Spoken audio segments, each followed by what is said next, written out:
What is date table or calendar table, and why do we really need this table? Let's consider I have a date column in the table, and then I want to show the sales and profit for yearly wise. For an example, this year how much sales and profit I got, and then I have to compare that sales and profit with previous year. The same way quarterly sales and quarterly profit I want to show that in the visualization like line chart or column chart. The same way if I want to show that in weekly wise, I don't really have that column like week number or quarter number. If I have a standalone table like this date, month name, quarter, week number columns, then I could able to bring that in visualization and show the sales profit for quarter, month wise, and then year wise. So this is so effective. Let me show you one more thing. Let's go to the data set. Let's see the customer table first. If you see here, the birth date is in date format. So the thing is, we have birth date from 1910 to 1964. If you see here, Power BI automatically create the data hierarchy like year, quarter, month, day. First of all, we have to understand the date hierarchy concept behind this. For an example, this birth date column, I have a date from 1910 to 1964. This Power BI automatically creates the date table behind the scenes from 1910 to 1964.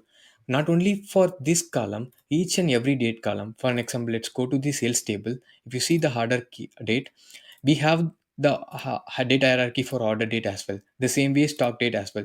Each and every date column, the day Power BI automatically creates the date table behind the scenes, and then this is slow down the performance as well as this is not a good approach.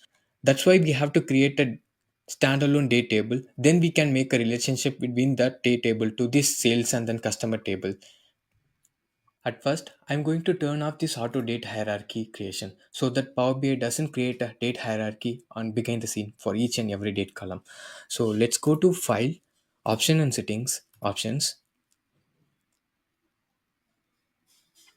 On the current file sections, click on Data Load, and then you could see the time intelligence. Uncheck the auto date and time. Click on OK. Once I turned off this auto date and time creation, you couldn't able to see the date hierarchy on the date column. If you see the birth date, you couldn't able to see the date hierarchy. The same way for sales, order date, and then stock date. Let's create a date table. Go to Home tab, click on Transform Data. If you recall, we haven't loaded the calendar CSV file. Let's load it.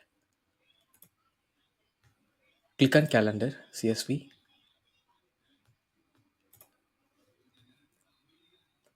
Then if you see here, the first row is not transformed as header. So let's move this to be header. And then I need to change this to text to date data type. Using locally, I'm going to change this data type. Let's choose this data type as a date and then locally English United States.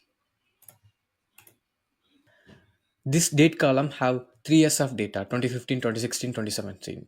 Let's go to add column and then I need to get the year from this column. Let's get the year.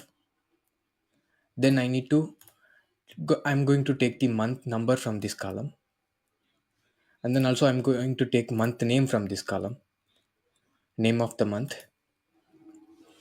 and then I'm going to take the quarter from this column, quarter of the year. Fine. Then I'm going to take the week number of this column.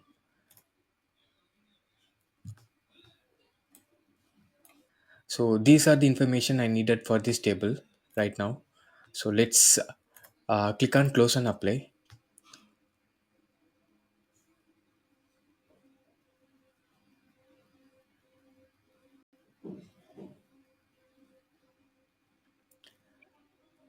Great.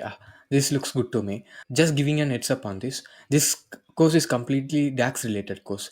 So I'm not going to cover much on the data transformation like Power Query RM. I just gave you the overview of Power Query and then we did some cleaning on this data.